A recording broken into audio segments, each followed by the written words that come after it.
Hi friends, நான் உங்ககிட்ட இன்றைக்கி ஒரு ரெசிபியை நான் ஷேர் பண்ணிக்கலாம் அப்படின்னு நான் இந்த ரெசிபி எடுக்கிறேன்.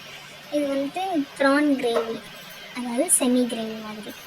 இதுக்கு ஃபஸ்ட்டு நம்ம ஒரு கடாயில் எண்ணெய் ஊற்றிட்டு, கடலைன்னா நல்லெண்ணெய், அதில் ரெண்டில் ஏதாவது எந்த எண்ணெய் வேணாலும் ஊற்றிக்கலாம். ஊற்றிட்டு ஜீரகம், சோம்பு, அதுக்கப்புறம் அந்த பட்டை, கிராம்பு, ஏலக்காய் அதெல்லாம் போட்டுட்டு, அதுக்கப்புறம் நம்ம என்ன போடணும் அப்படின்னா பச்சை மிளகாய் போட்டுட்டு, ஒரே ஒரு பச்சை மிளகாய் நான் போட்டிருக்கேன். ஏன்னா நாங்கள் அவ்வளோ காரம் சாப்பிட மாட்டோம், அதனால ஒரே ஒரு பச்சை மிளகாய் போட்டிருக்கேன்.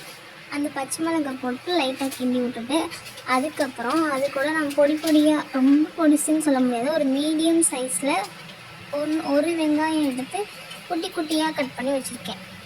அதையும் அது கூட சேர்த்து நல்லா அது எப்படி சொல்கிறது, அதுக்கு கொஞ்சம் ஃப்ரை ஆகுற மாதிரி கொஞ்சம் பாதி வெங்காயம் ஃப்ரை ஆனதுக்கப்புறம் நம்ம என்ன பண்ணணும் அப்படின்னா, நம்ம இஞ்சி பூண்டு பேஸ்ட் இருக்குல்ல, நான் டெய்லி ஃப்ரெஷ்ஷாக தான் அரைச்சி போட்டுப்பேன்.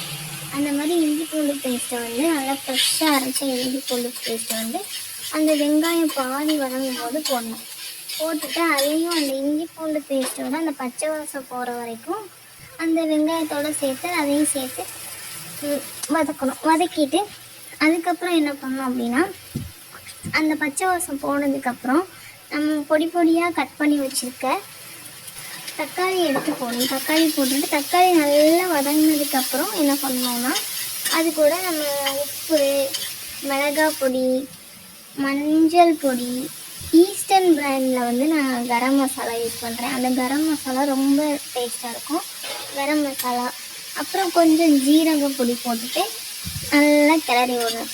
நல்லா கிளறி விட்டு இந்த மசாலாவோட அந்த பச்சை ஸ்மெல் எல்லாம் போனதுக்கப்புறம் என்ன பண்ணுவோன்னா, நம்ம ஃப்ரெஷ்ஷாக வாங்கிட்டு க்ளீன் பண்ணி வச்சுருக்கோம்ல அந்த ப்ரான், அதனால் அந்த ப்ரானில் முக்கியமாக தெரிஞ்சிக்க வேண்டிய விஷயம் என்னென்னா, அந்த ப்ரானில் மேலேயும் கீழேயும் ப்ரானோட இன்டெஸ்டைன் இருக்கும், அதை எடுத்துடணும். அதை எடுத்துகிட்டு தான் நம்ம ப்ரானை எப்போவும் சமையலுக்கு யூஸ் பண்ணணும், அதோட யூஸ் பண்ணக்கூடாது.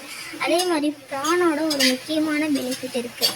ப்ரானில் இருக்கக்கூடிய அந்த ஜிங்க் அதெல்லாம் நம்மளோட ஏஜிங்கை குறைக்கும். அதனால ப்ரான் வாரத்தில் ஒரு 3 நாள் 2 நாள் எடுத்துக்கிறது ரொம்ப நல்லது. இப்போ அந்த ப்ரான் நம்ம கழுவி வச்சுருக்கிற ப்ரானை போட்டு, அதுக்கப்புறம் அந்த மசாலா எல்லாம் அந்த ப்ரானில் இறங்குற மாதிரி நல்லா கிளறி விடணும். கிளறி விட்டுட்டு ஈவனாக நம்ம அந்த ப்ரானோட மசாலா எல்லாம் ஸ்ப்ரெட் ஆகிடுச்சு அப்படின்னா, அந்த மசாலா எல்லாம் ஸ்ப்ரெட் ஆகிடுச்சு அப்படின்னா அதுக்கப்புறம் என்ன பண்ணுவோன்னா, நமக்கு தண்ணி வேணும்னா ஊற்றிக்கலாம். ஏன்னா ப்ரான் எப்போவுமே சமைக்கும்போது ப்ரான்லேருந்தே நிறைய தண்ணி ரிலீஸ் ஆகும். அதனால நம்ம என்ன பண்ணணும்னா, நமக்கு இப்போ கிரேவி கொஞ்சம் அதிகமாக வேணும் அப்படின்னா நம்ம தண்ணி கொஞ்சம் நிறைய அதிகமாக ஊற்றிக்கலாம். இல்லை நமக்கு கிரேவி சும்மா சாப்பாடில் போட்டு லைட்டாக பிசைஞ்சு சாப்பிட்ற மாதிரி கிரேவி வேணும் அப்படின்னா நீங்கள் தண்ணி ஊற்றக்கூடாது. ஃபஸ்ட்டு மூடி வச்சுருங்க. அந்த மசாலாலாம் இறங்கினதுக்கப்புறம் ஃபஸ்ட்டு அந்த ப்ரானை போட்டு அதுக்கப்புறம் அதை க்ளோஸ் பண்ணி வச்சுருங்க. அதுக்கப்புறம் ஒரு 5 மினிட்ஸ் கழித்து எடுத்து பார்த்தோன்னா அதுலேருந்தே தண்ணி வந்திருக்கும். அந்த தண்ணியே உங்களுக்கு போதுமான அளவாக இருந்துச்சு அப்படின்னா நீங்கள் அதையே கொஞ்சம் நேரம் ஒரு 10 நிமிஷம் ப்ரான் வேக விட்டு இறக்கிடுங்க. அதுக்கப்புறம் என்ன பண்ணணும், நமக்கு கிரேவி இன்னும் அதிகமாக வேணும் அப்படின்னா இன்னும் கொஞ்சம் தண்ணி ஊற்றிட்டு அதை க்ளோஸ் பண்ணி வச்சுருங்க. க்ளோஸ் பண்ணி ஒரு 10 நிமிஷம் வச்சுட்டு அதுக்கப்புறம் ஓப்பன் பண்ணி பார்த்தீங்கன்னா ப்ரானும் குக்காக இருக்கும் நல்லா.